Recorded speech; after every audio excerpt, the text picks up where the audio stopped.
Yeah, we're in the bushes. We about to conversate. You never know what's gonna come out the bushes, what's gonna jump in the bushes, gonna be sneaking around the bushes. Let me just tell you, it's about to get bushified. So tune in, watch. Second, today we got the legendary, the great, the Bushman is in the building, y'all. The Bushman. I'm the Bushman, the first, the second, the third, and the fourth. And junior. For sure. And Bush Senior. I'm all those.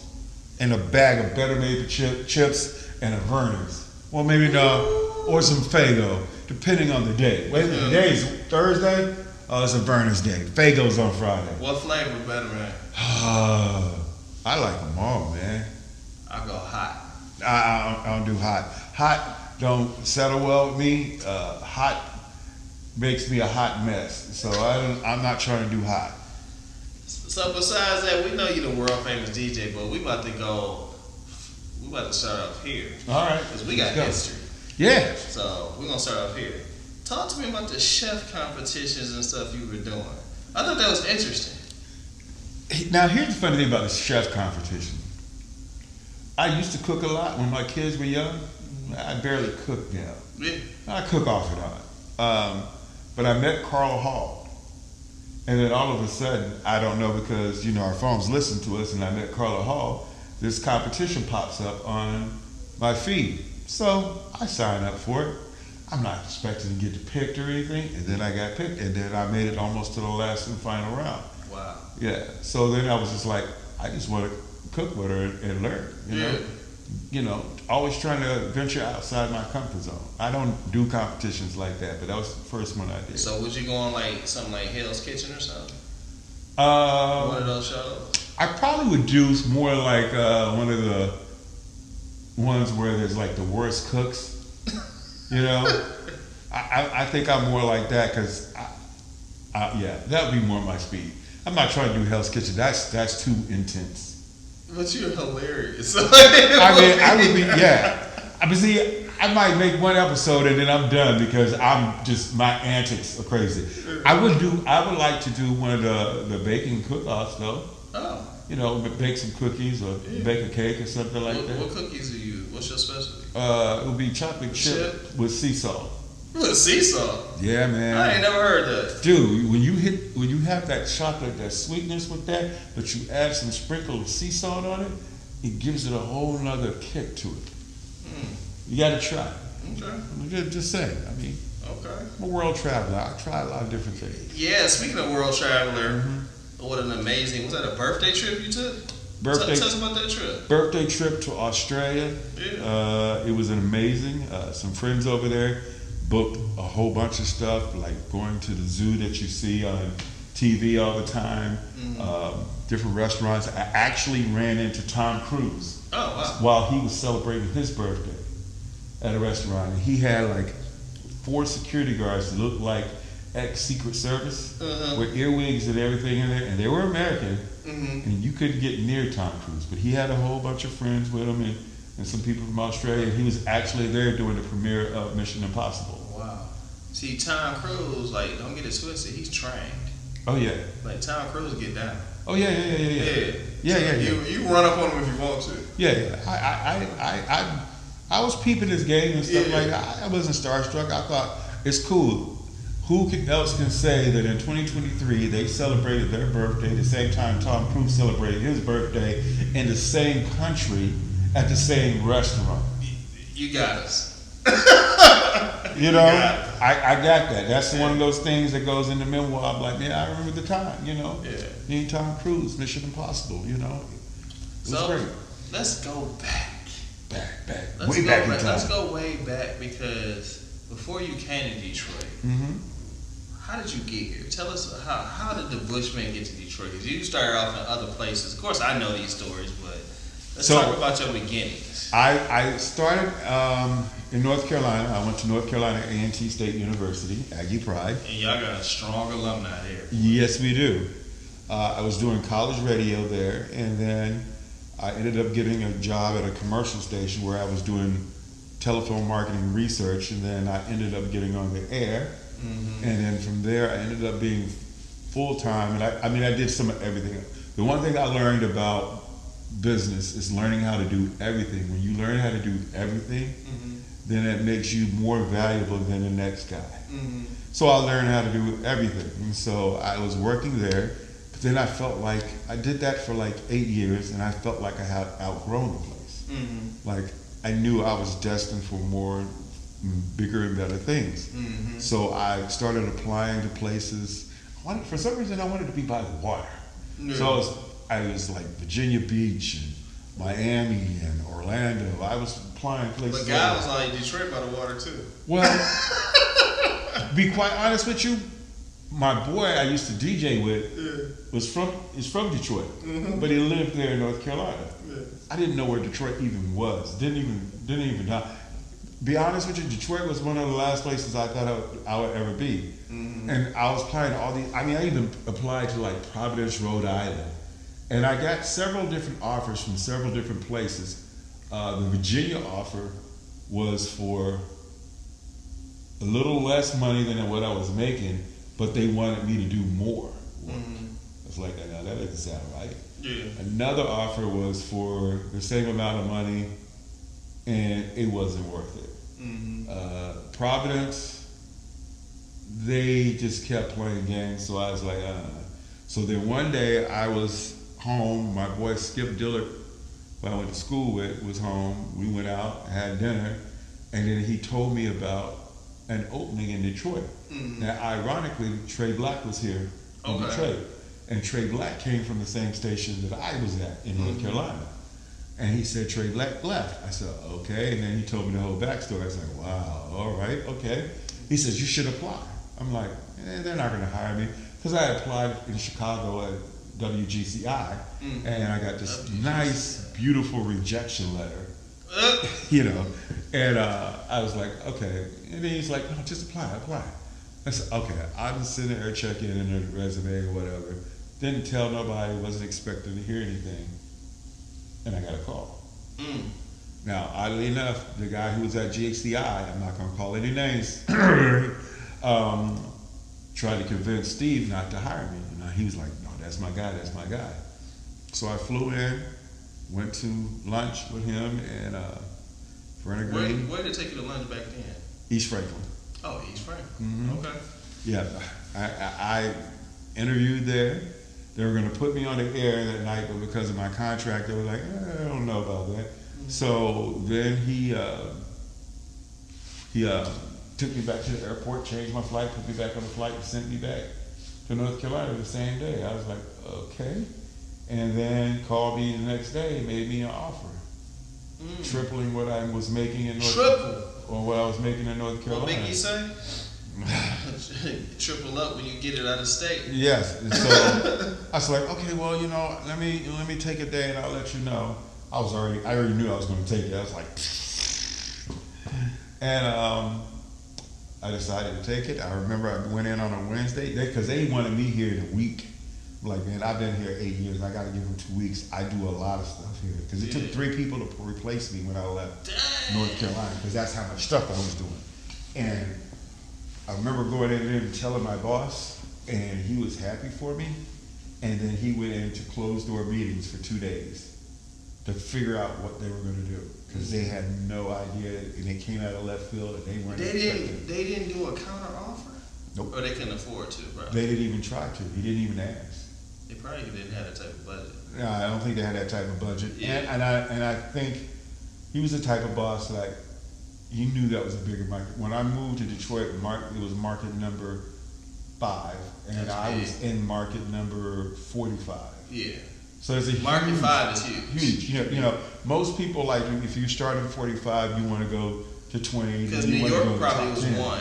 New York was 1. LA was 2. Chicago was probably 3. 3, yeah. And then what was 4? I think Philly. And then we probably swapped back and forth with them often. Yeah. So we probably ran 4 or 5. Yeah. 4 or 5, yeah. So that's all right. That's how I ended up here in Detroit. You see, I know my numbers. Yeah, I see you know your numbers. Yeah. But then that's how I ended up here in Detroit, and I mean, I was born and raised in North Carolina, but I'm from Detroit now, you know. No, you for sure. You've been in Detroit longer than some of us. So Yeah, well, I mean, Sure. it'll be 29 years in February, so Hold on. In February. yeah. Valentine's Day was my first day on the air. True story. I was supposed to start on February the 13th. That was a Monday in 1995. And I came to the station, and mind you, I drove up here not knowing what wind chill was. Yeah. I heard of it, but I didn't know. So I'm driving in, right? I'm listening to the radio, and it's minus 30 wind chill tonight. And then I'm like, oh, okay, I don't know what that is or whatever. I got the heat blasting, the windshield wipers doing like this because it's snowing. I mean, I drove through a blizzard from Cleveland. And I get to the hotel, I get out of the car, I stayed at the Pontchartrain for like a month. And my skin was burning, and I couldn't figure out why. My dumb butt thought my skin was burning because I'd driven too long. Frostbite. Right. Frostbite. Yeah, I know what it is now. Frostbite. So that Monday, going back to that, I walked over, I checked in, and I was nervous and I was ready to go. He said, I decided not to put you on. What? I done drove all this way, got cold. My car wouldn't start the next day because it's cold. And he's like, nah, I want them to start you on a day that everybody can now associate with you. So he started me on February 14th on Valentine's Day. He knew you was gonna do it big. I guess, I don't know. He had to know. Well, here's the funny thing. The guy who didn't want him to hire me and sent me the rejection letter for Chicago, I don't even think it was 6 months.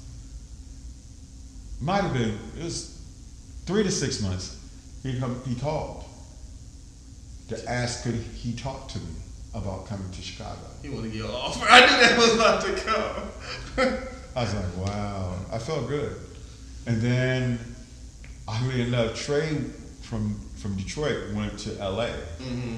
And Huge market. yeah, and he was there for a year, and after a year, I'm not going to say what happened, but he left there, and they called to see if I could come, if they could talk to me about coming to LA. And they said, absolutely not. They wouldn't let them talk to me. Yeah. And then Miami called and asked, absolutely not, you can't talk to me. And after that, I lost count. Yeah, Miami was probably about 7 back then. Yeah. Yeah, it was about 7 back then. Well, I would have been close to the water though, but Yeah. No, you belong here. I'm here. Yeah. This is where I'm. If they had said yes to those things, I would have never cultivated relationships like I have, like with Eminem. I would never been. I was gonna wait to go there because that's historical. Like that's a whole capsule time period. Yeah. Then. Yeah. Talk about that now since you went there. Let's talk about that. How did that come? Talk about the experience and how those relationships developed. Honestly, it was organic. I would come to work. M would be in the lobby. He would have cassettes. He would want me to check it out. I would take it. And I think at that time, Detroit was not trying to look at Eminem as a rapper on the radio. I don't think the jocks there were trying to give him any time. Nobody looked at Eminem here until he came back with Dre. Right. But me, I listened to him. Yeah. I would talk to him. I got 2 rap promos that he did for my night show. It took me a while to dig him back up and find them, but I have them that he did. And I played those. And it was funny, one day somebody called me and said, yo, M's on Shady 45 talking about you. I'm like, what? Me? Why? I don't know why. And I found the clip where he was talking about me, and he was talking about how, he gave me a shout out, and talking about how one of his albums, I think it was Infinite, he wasn't doing what he thought he was going to do.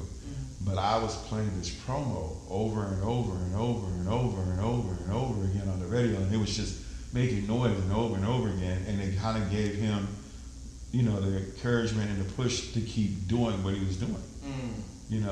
And so our relationship is cool. We don't talk, but if he needs something, he sends me word. But he don't talk to a lot of anybody. But if I need something, or if I want to talk, I send him word. and we communicate like that, and it's fine. Yeah. You know, like when he did the soundtrack for Southpaw. Yeah. They did a screening here, Mm-hmm. and it's funny. I got a phone call, and the screening I think was on a Sunday. It was on one of my off days, and they asked me would I do it. I'm like, yeah, sure, why not? Okay, just be here by this time. I'm like, all right, but it was like because I was like Mark LaBelle, who was like his role manager. Mm-hmm. I'm like, okay, there's something up this, but I'm not gonna trip. I'm not gonna get deep dive into it. Mm-hmm. So when I get to the theater, I see Sarge. I'm like, he's the head of security. Why is he here? Mm-hmm. I'm like, all right. And then I heard, yeah, somebody from the movie's gonna be here. I'm like, okay, cool. So then all of a sudden somebody comes get me, come upstairs, somebody wants to talk to you. I'm like, all right. I go upstairs, it's M, it's Jake Gyllenhaal, and I'm watching them. Now imagine this, Jake Gyllenhaal is in the movie, right? M does the soundtrack. They have never met before until that moment that I'm upstairs with them. Mm-hmm. Jake Gyllenhaal comes in, and they meet for the very first time, and I get to sit there and watch and witness that. So he did the whole, I don't want to say soundtrack, he helped do the scoring. Yeah. And had never even met. Nope. He's seen his work. He saw the stuff that was being filmed. He saw all that, but they had never met until that moment, right before we went downstairs and did the screening. Wow. And it was just like mind-boggling. The things like that you see, and I have so many stories that I keep to myself that I only share with people that I like. Mm-hmm. And Big Show, who's WWE or AEW now, wrestling superstar, Yeah. he came in the studio one day and we did an interview, and the interview was maybe 10 minutes, but he stayed like another half an hour talking, telling us stories. And he says, I only tell these stories to people I like. Because I was saying, you should do a book. And I'm like, no, I don't want to do a book. I like these stories that I have in my head, and then I just tell them to people I like. And I was like, because people have told me I should write a book. And I am planning on writing a book. What I put in the book, I don't know. But, because there's a lot of stories. Yeah. Some I would love to share. Some I keep close to the vest.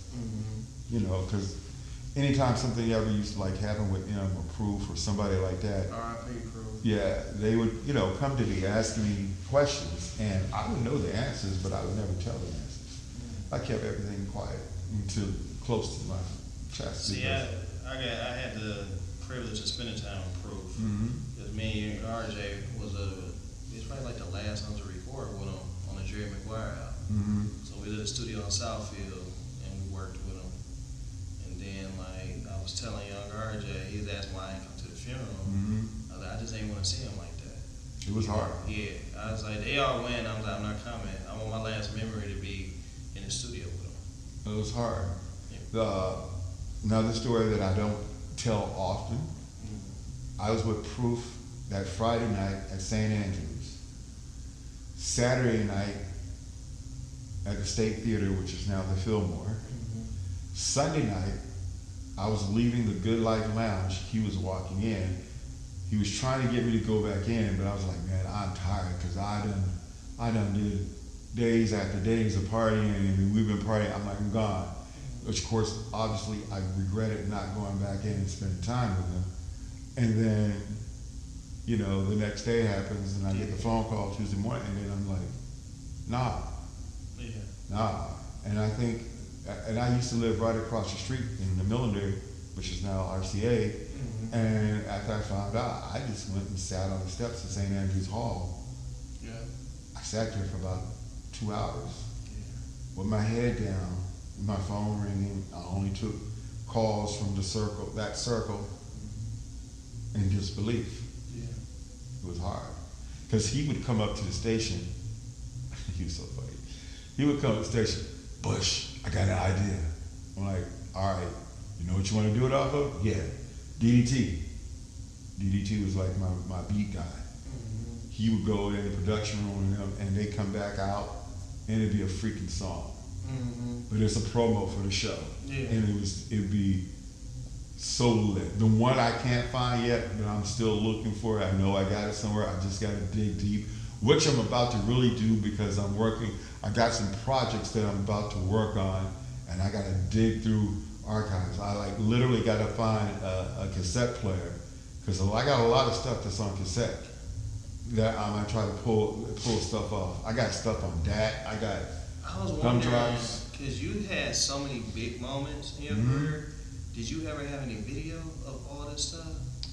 So, yes, there's one video. I think I know where it's at at my house. I just have to figure out which video it is, and hopefully to God it still works. But you remember when we did Everywhere We Go Deep, the remix? Yeah. With me, Play School, Bombshell, Proof, because my verse and then Proof's verse. We actually, there's a video of Proof doing his verse. And real talk, this is how talented this brother is. We all sitting there on the couches, writing, just writing. He comes in, I'm ready, goes in the booth, run the track. He ran the track, he did it, no, run it back. And then he did his verse, all right, I'm out. And left, and we just all looked at each other like, really? Really? It's like that. But there's video of that, and somehow or another, I got it.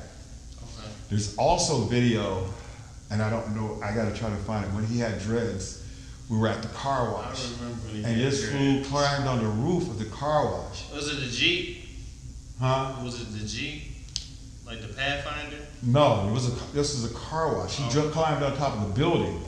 He had dreads, and so he looked like the Predator, standing up there. It's dark, it's nighttime. I'm like, scared the crap out of him. But there's some video of that somewhere.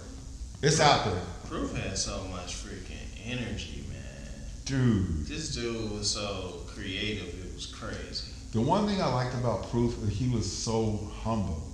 Like, he would come into the club on Friday nights, come to the Bush Corner, have drinks, didn't expect you to play his music, didn't expect shout-outs, didn't expect anything.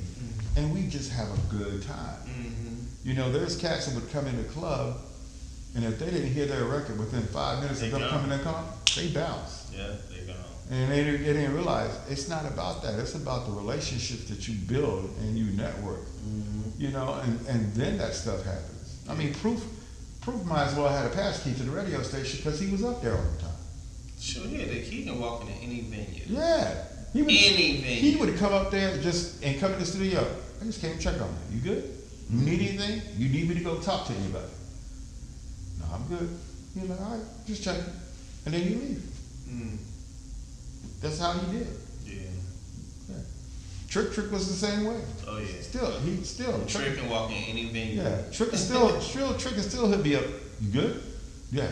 You good? You good? Yeah. All right. Yeah. He used to call me when things were about to jump off. He was like, hey, just stay away from your windows. To let you know, it might get a little crazy. I'm like, all right. That's Trick, buddy. And Proof wasn't no punk either. Oh no, none of them are, man. Yeah, he'd get down. No. Those guys helped mold me into who I am. Kept me humble, maybe a little too humble, because sometimes I think I'm such a people pleaser that I spend more time making sure everybody else is good and never take care of myself. I heard you say that like the last 3 times we've been together. Yeah. Like, so that means the way you saying it though it sounds to me you making some drastic changes in life. After I went to the doctor today, spent an hour talking to her. Yeah.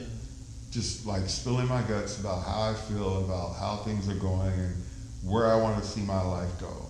And, at the end, she's like, I need you to go home and take care of yourself. Yeah. I need you to practice saying no. Just no. You can't say yes to everybody and yes to everything. Yeah. You got to say no. You got to know your limitations. You got to stop. As I was telling somebody earlier, got to set those boundaries. I have, right now, I've had no boundaries. Yeah. Yeah, I mean, you can just jump over the broom and just get me to do whatever. I gotta set boundaries. I gotta make certain things a priority. See, I always thought you was just a workaholic. Because I would see you go to a radio station and do 4 events. Yeah. And then go back to the radio station. I'm still that way. I work every day like it's my first day. Yeah. I work every day like I have to prove myself to somebody and to myself that I'm worthy of being here and that I should have more. But I work like that, and here's the truth. I work like that, and I work hard like that, and I'm thinking that because I work like that, something's going to be given to me because of my work ethic, and that's not the case. I now realize more than ever, even especially today after the conversations I've had, that I'm like somebody told me today, I'm not going to say their name, they told me, I need you to realize who you are and your status here in this city. I need you to realize who you are and basically say it over and over again. Remind yourself who you are, because you actually have more power than some people who think they have power. You got to remind yourself of that. You got to start working like that and stop doing all this. Yes, and doing I got to change my habits. It's not going to be something I can do overnight. Yeah. But like today, I started working on some things that I needed to do personally from some directions that I want to go in, and so there it begins. A man of God shared with me a year ago, and I just did it this year. He told me, he said that I was like you, never say no, workaholic, steady going. You know me since I was 12. Yeah. I mean, never stop engine, keep going, do everything for everybody. And one thing he said to me, he said, when you going to start loving yourself? When you going to start taking care of you? Yeah. And then it took me into this year that I told myself, Anthony gonna start taking care of Anthony better. And then he also told me, he said, let go, let your team, build your team, and let them work, let them grow with you. Because y'all gonna go somewhere very high, and you can't go by yourself. Yeah. And see, that's the other thing. I'm so used to doing everything myself. I couldn't let stuff go. Right. And like my son's like I was telling him, like I do like my social media, my personal social media. I've not been focused on my personal. And what I went through is I just scrubbed it and archived like, I don't know how much stuff, just a bunch of stuff. The only few things that I left up there is a few promotions that I'm doing right now and some videos that are doing good, but the rest of it is really like quotes to touch people's heartstrings of how they may be feeling, how I might be feeling, that's what's up there. So he was like, you should just let me do your account. Just tell me what you want and let me do it and I'll show it to you, and if it's okay, I'll do it, you know.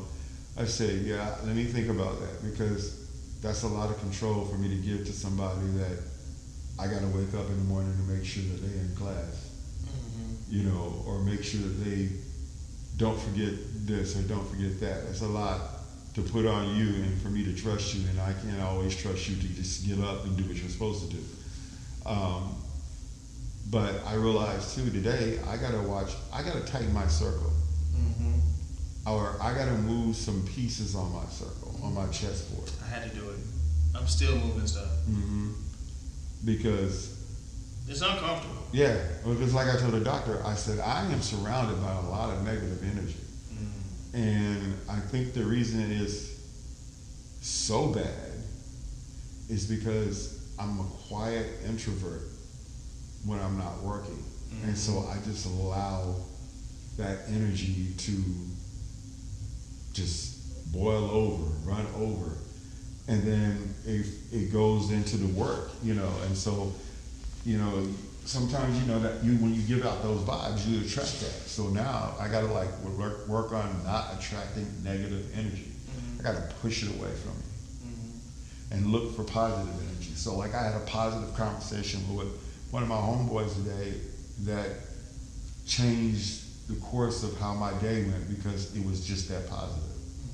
protect what you watching, seeing, and your ear gates, Yeah. and what you speak. You speak in life. Yeah. So you gotta watch what you say. It's something I noticed about you too when you're not on the radio.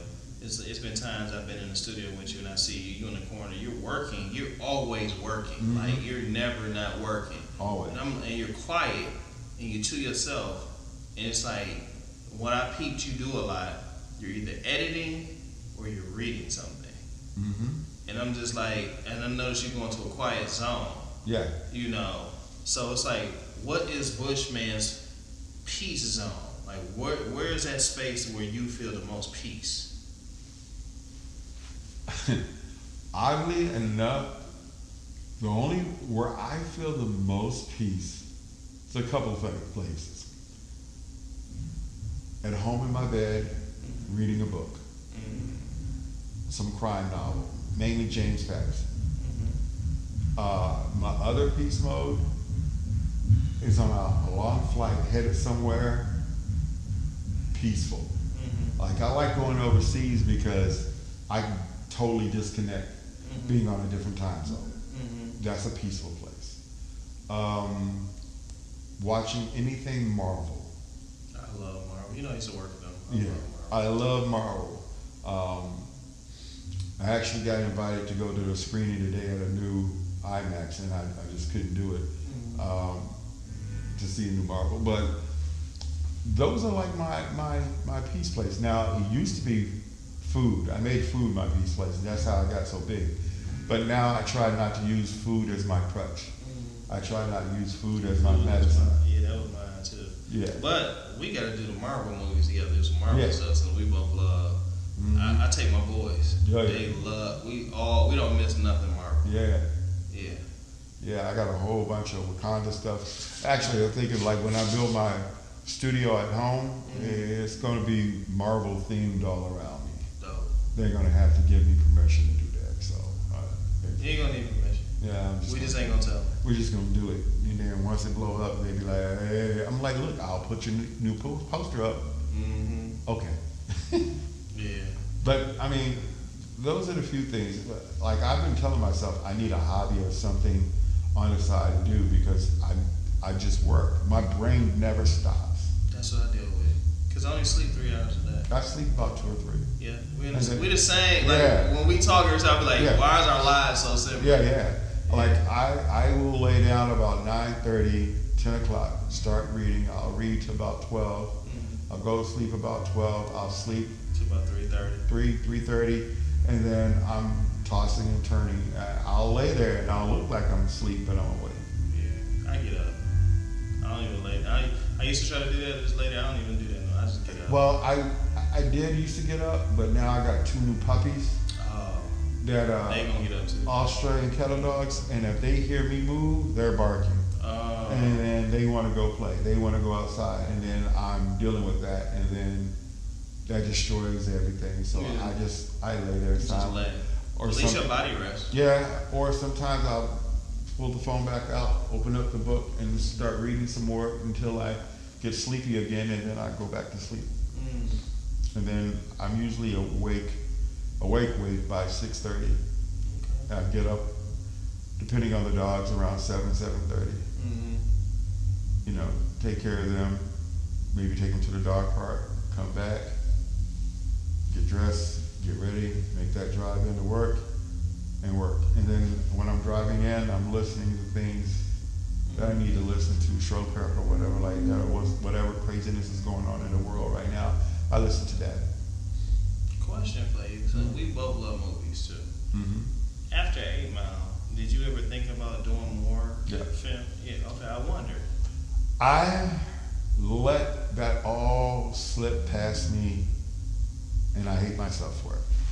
But as a wise person told me, like Samuel L. Jackson and them, they didn't start until they were late. Yeah. So I still have time. But when I did the 8 Mile and I did the audition, I actually almost got another role that I would have had to move to Alaska, I think. Was it Alaska? think it was I was gonna have to move somewhere for like 3 months to shoot, but I didn't have that true African look because I had locks, so I didn't get the role. But they liked me that much from me doing what I did in the audition that I almost got a movie out of it. Wow. Yeah, but I keep getting featured on reality shows, so every time that happens, it just bolsters something. So, you know, I'm looking at 2024 as going to be a very visual year for me, and you're going to also hear me nationally. Well, you know you're fam, so you're gonna come pop up on my show. Absolutely. You know. And all you gotta do is say the word, I'm there. Yeah. I'm gonna send you a date Okay. just to get you going. Just Okay. to come film. Okay, I'll do it. You just tell me what you want me to do. Give me a whole idea of what you want, and I'll make it happen. For sure. I'll do that. You definitely like your voice is amazing. So Thank you. God definitely called you to the should I say radio world, announcer world, or voice actor. Like, what's the Yeah. best way to use it?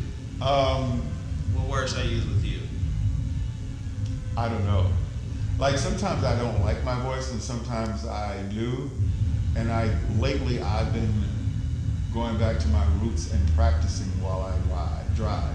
Really? Like I'll listen to TV shows on the radio, and then I emulate what an actor said, trying to get into that character, into that role.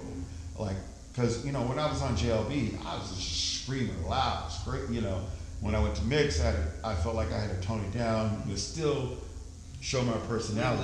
We love your JLB energy. Yeah. But I know you had to change the format. Right, yeah. The format change. But I still have energy there, and I can still be myself and be funny. But now I'm like really playing around with my voice, trying to learn how to control it more, because I want to do animation. You know, I want to do characters. You want to know something? What's that? About your friend here?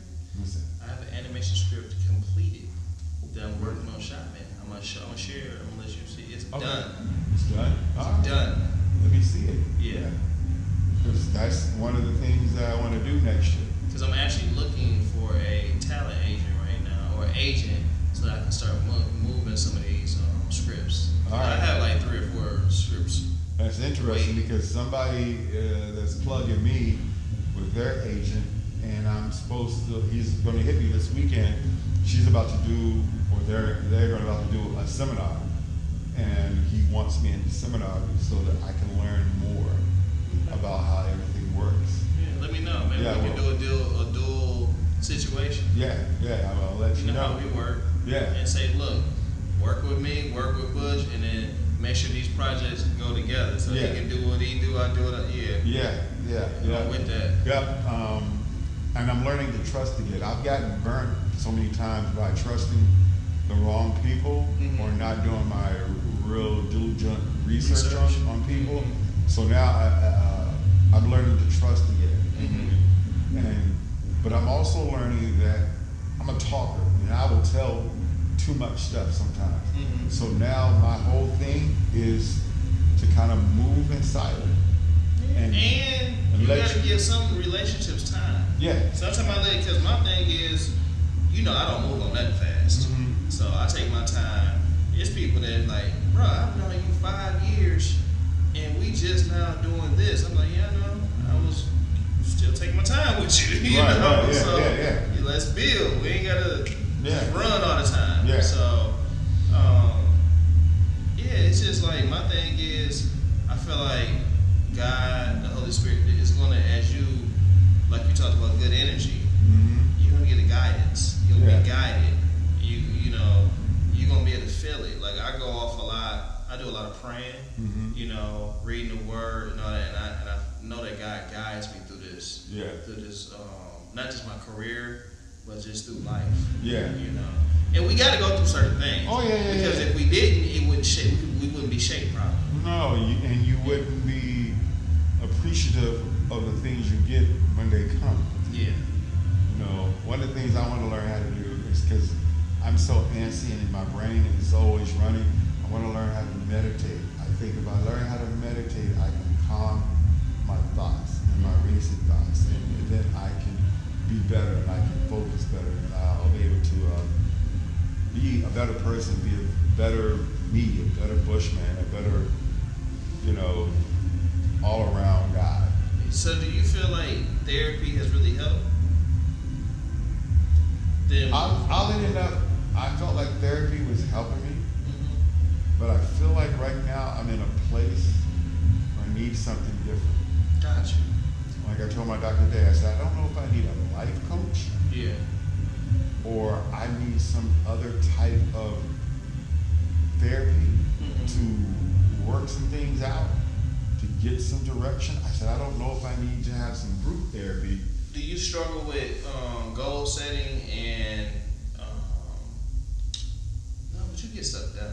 But I would say goal setting and accomplishing those exact goals. I say exact goals. Well, I'm good at goal setting, but I'm also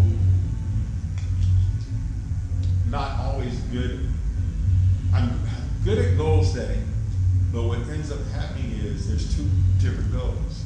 There's work goals, and then there's personal goals. So you probably hit more work goals. I hit more work goals, and then the personal goals are just kind of like this. I don't have time for it. Yeah, or I don't have the energy for it. Yeah. By the time I finish the work goals, and I mean I'm doing a lot, and I want to focus on this personal stuff, I don't have the brain power. I mean, because you edit what, about 3-4 shows? I do a lot, yeah. Yeah. And then besides doing your show. Yeah. You're doing other people that depend on you. Yeah. So it's like that's where the boundaries comes in, and there's got to be a balance. So one of the things that we talked about today is especially we're going into the holiday season, so it's cool. I can try to start now, but I'm getting ready to write down a bunch of ideas of things I used to do that I can actually repurpose now, but remix them and do them in a different way.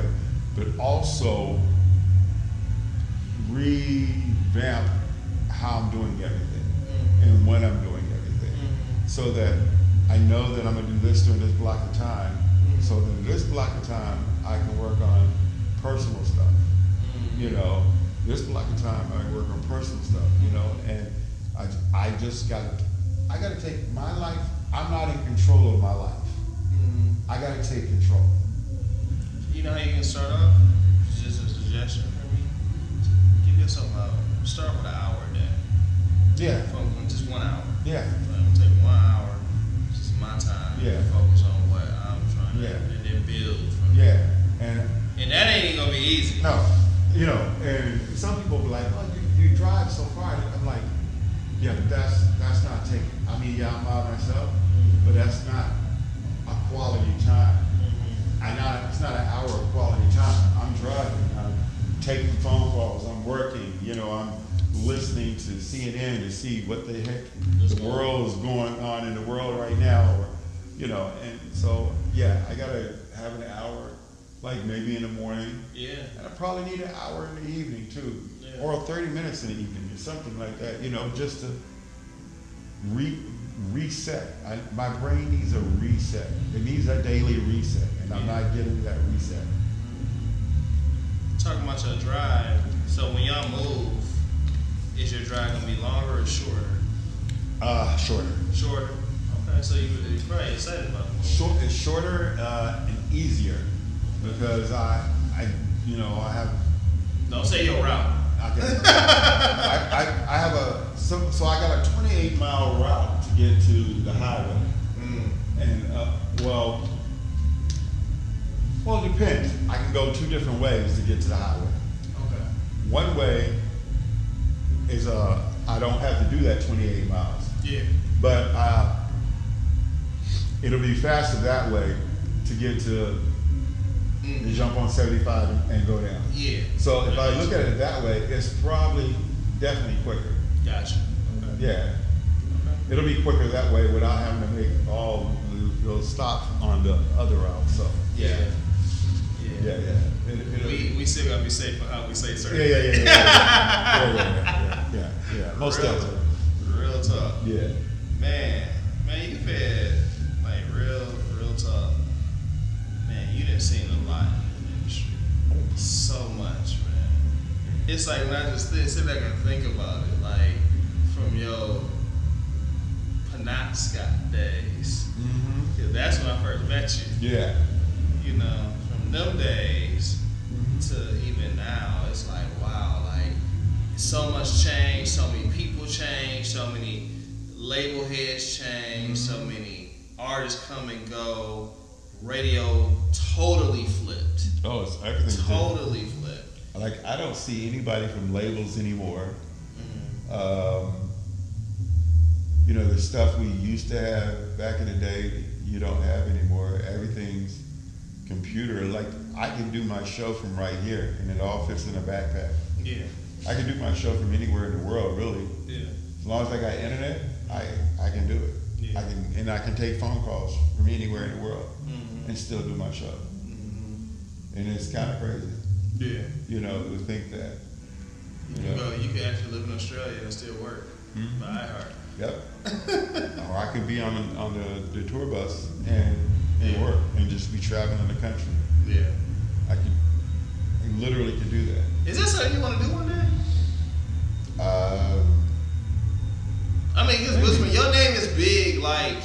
Maybe, yeah. Your name is big, man. Yeah. Like worldwide. Yeah. I mean, you like. My Australian mates hit me up all the time, asking me when I'm coming back.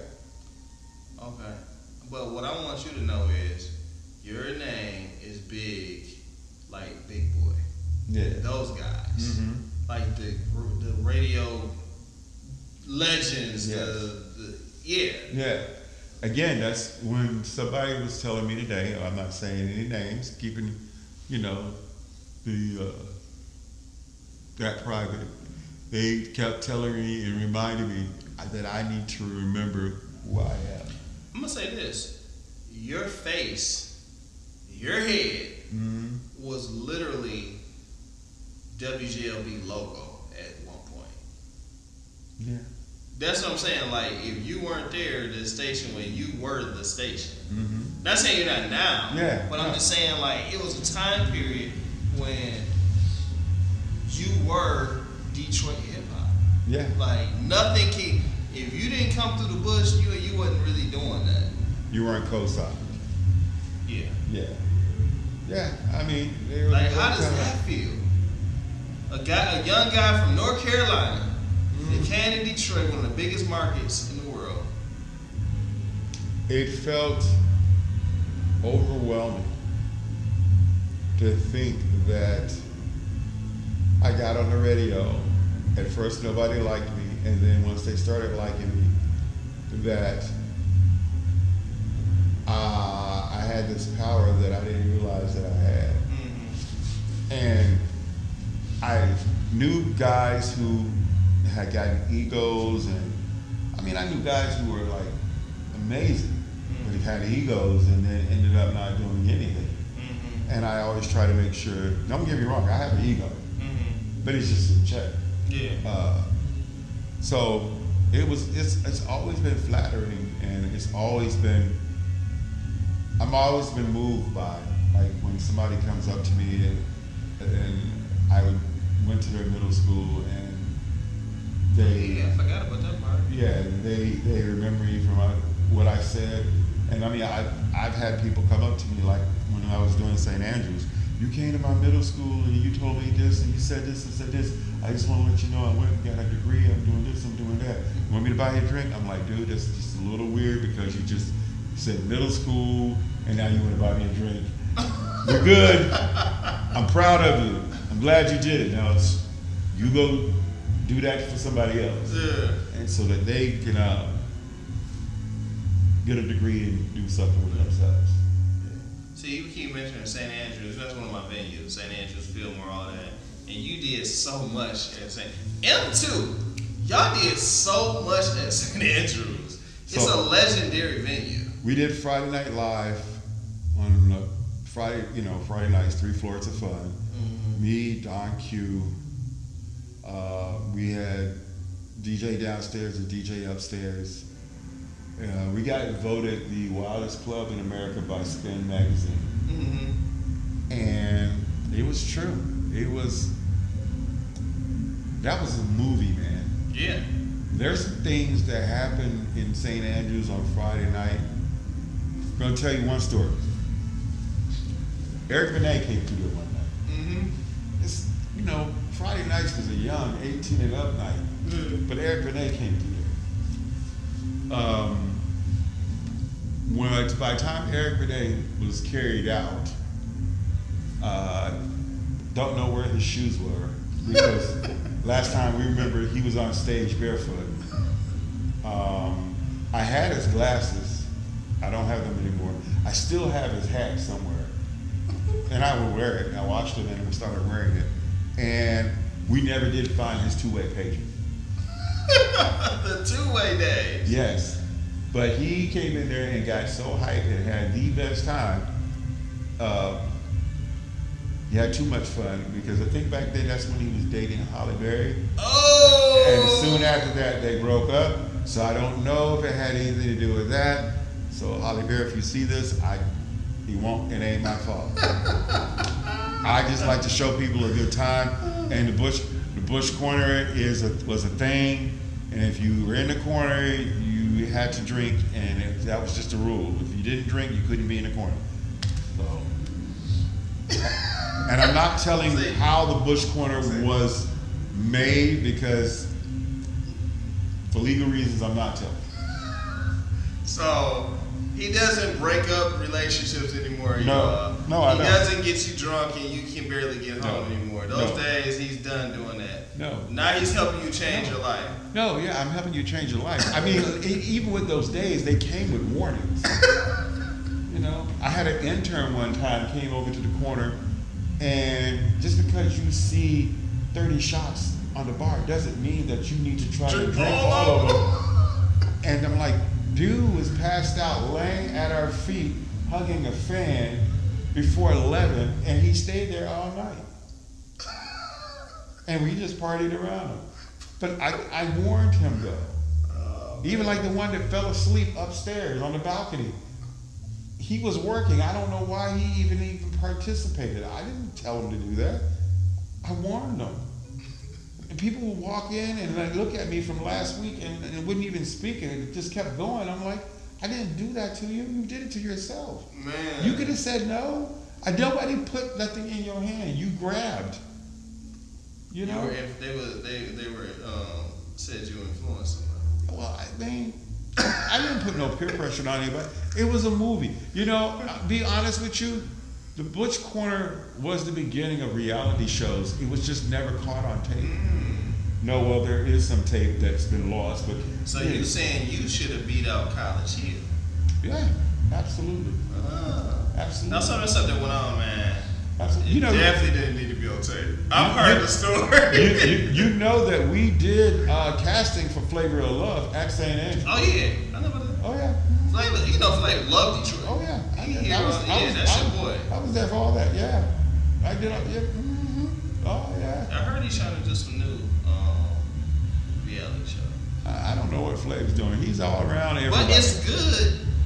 What he's talking about doing is not. It's actually good. It's not on no ratchet stuff. Okay, well, It's that's not good. like that. Flav, keep it unratchet. Okay, just do that. No ratchet. There's enough of that. Did you eat at his restaurant when it was here? I'd be honest with you, I did not. Okay, I just wondered. No, I did not. I wasn't intrigued to. I find it awesome that he comes here a lot. A lot. I really suspect that he has a place here. He's like Jeezy. He did at one point. I told Jeezy, I said, I know you got a house here somewhere. You ain't got to tell me where. He had an apartment. I said, yeah, but it's some people that was here a lot. Yeah. Jeezy told me great stories about when he used to come here and he was doing all those shows. He said he was going through really rough times, and nobody would ever know how dark his times were going when he was selling out 2 and 3 shows on the weekend. Really? Mm-hmm. He seems like he's in a much better place, and I'm happy for him. Yeah. So. He's human. People forget people are human. Yeah. The St. Andrews, the movie, man. Let's get back to that. We would have to change the names to protect people, and some things we have to leave out. Yeah. Maybe for like outtakes and stuff like that. But St. Andrew's movie, 3 Floors of Fun, will be great. I mean, did I ever tell you the story when we sent a bottle of champagne, Moet, to Don Q on stage? And he drank it, and we were sending him shots also of Jim Beam, and he got mad. And so he walked behind the bar, came to the corner after he finished the bottle of Moet and threw it at me. It was just great times, man. Those were That was a great time. That was a great time. Because I knew at that point I knew I got him, you know? It was a challenge. Man. We had fun. We had a lot of fun. Yeah, I got to see a lot. I studied all y'all. I saw a whole lot. I saw a lot. Especially at that radio station. Yeah. People, if they knew the stuff that used to go down at the radio station. You know, everybody always asks, number one question about 8 Mile is I always get, did that really happen? Like, you know, with Eugene and Brittany, did that really happen? And I have to say, no comment, but some things happened, but it didn't have nothing to do with Marshall. But, you know, there's some people that I will not say their names that I know were doing. Let's put it this way. There's places that I would not sit and places I would not go unless I sprayed Lysol as I was walking to work. You know. I knew, it's funny because I knew several girls that was in that movie. Mm-hmm. I knew several. And then I saw them right after the A-Mom movie. And then I saw them in the Jay-Z video. Hilarious. And you probably know these individuals. I'm not saying one word. I'm sure that's a nice drawing on the wall. I'm sure they were in the bush. No. Man, I was always focused on my show. Always focused on being the best I could be. The only time I really was like maybe a little out of control a while was at St. Andrews. Because I lived across the street, so I didn't have to drive. Yeah. Security knew. They had one rule with me. If I walk out and I look like I'm a little bit gone, just point me in the right direction. If I go left, you just turn me right. I'll find my way. You'll find your way home. Yeah, I'll find my way. So how many times did you end up walking next door by mistake? Maybe once. Maybe once. No, the worst one, God, I'm not gonna. Okay. I shouldn't tell this story. Don't do it. Save it for your. No, I'm gonna tell this one. This is not bad. It's not. It's bad, but it's not bad. So, you know, we closed at 2. I would, you know, go in the office about 1:40, place a Sweetwater order, some wings. God, I still eat there. And, you know, the club closed. I go by there, pick my wings up. I stumble home. One night, my dumb ass ate the wings in the bed. And I must have been really inebriated. And when I woke up the next morning, I was trying to figure out why it looked like I had blood stains in the bed. So I ate the wings, and I guess I just, after I ate them, I just tossed them on the bed, and I slept like that. You're super drunk. I was. Now, my bartenders back then, shout out to Angie, Maria, Ryan, yeah, y'all. Mm-hmm. They, especially Maria, Jenna, and Angie. Their peer pressure was rough. This one's on me. They be trying to get me like that. No, they wouldn't even say this was on me. Here. I was trying to say it the nice way. Well, yeah. They No, just because I was a vodka soda drinker. Okay. But they want to do shots of Jim Beam. So they're making me mix light and dark. Oh, that's your fault. You know better than that. Yeah, because I could have said no. Yeah. But you don't know. You didn't get sick? You didn't. I built up a tolerance to it. God, It was every Friday. Dude, you got to understand. I had a rider when I didn't have a rider. Every Friday night, I had I got my pay, whatever, but they would give me a fifth of vodka. I couldn't go through the whole fifth, but I would make drinks paid for people or whatever like that. And then whatever was left over, basically had my name on it, and it was for when I came back in the next weekend, or if I came in over the weekend when I wasn't working. You know, DRQ would do things on Sunday. I might go over there on Sunday. They just pull out my bottle and make me drinks out of the bottle. But I had that. It was nothing like when everybody stayed. Cause everybody stayed around that area, and when everybody would like be moving, doing the business, partying, doing it. It was crazy. And I was probably the youngest person moving around all these places. Me and young RJ was like 14 and 21 and up club. Yeah, I mean, dude, the things I've seen, there's some people I wonder where they are at. God, you're making me think about one particular person right now. I wonder where they are right now. They're probably in jail, but, because they were just. You know, when you said 8 Mile, you know who I seen recently? Who's that? Super MC. Really? I haven't seen Super MC in so long. I got his phone number and I ran into him. I haven't seen him in so long. Yeah. You know, when we started doing Drews, there's a lot of people I just didn't see anymore. Yeah. You know, I started doing other clubs, so then I started seeing a different group of people, you know. And every once in a while, some of the old St. Andrews crew would come through there. And we've even, me and Don and a few of us even talked about trying to put together one last St. Andrews hurrah reunion. Let me know. You know, I can help make it happen. Yeah. I hit Mike up. We'll make it happen. Yeah. We've talked about that. Why are we still just talking about it? Yeah, I know. I don't know if we're ready to handle that. Because it brings back a whole lot of memories. Dude. But you know what we should do? Do it during the summer. Because you know, between next door, you get that middle section, we put canopy up, we do indoor, outdoor. Yeah. In fact, I would like to block that street off, put the barriers up, yeah, do the canopy too, yeah, partner with Sweetwater, and have a freaking indoor, outdoor block party / every floor DJ stuff going crazy. One day.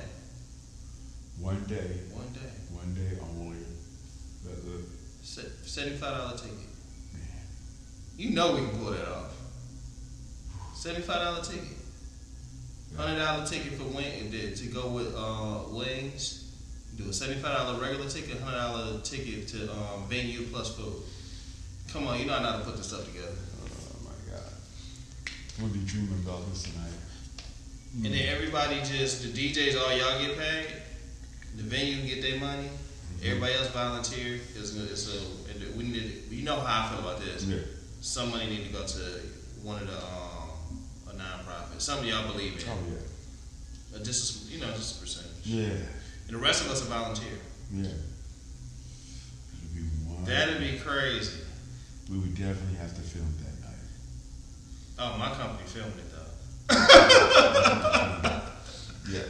And we can film it and we can shop it to one streaming platform and just. Yeah.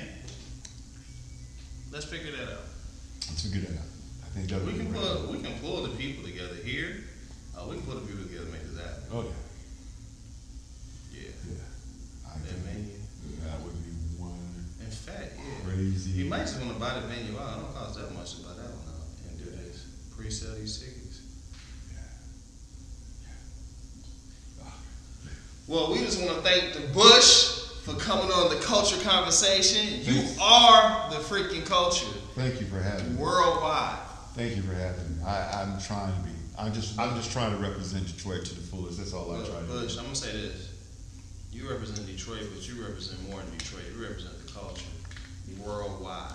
You known all over the world. I appreciate that, man. And we appreciate you. We want to tell you that now. We want to celebrate you. Thank you. And then when we talk about doing that event, it need to be your name on there. It need to be about the Bush. Absolutely. So, no disrespect to nobody else. No. But I think everybody will rally behind it. Yeah. I think so. I think you're right. So let's do it. Yeah, I appreciate you, brother. All right. Let me know when you're ready for my cameo. Oh, that's coming soon. You better get a text message from me tomorrow. Okay. All right. Just let me know. I'll be ready.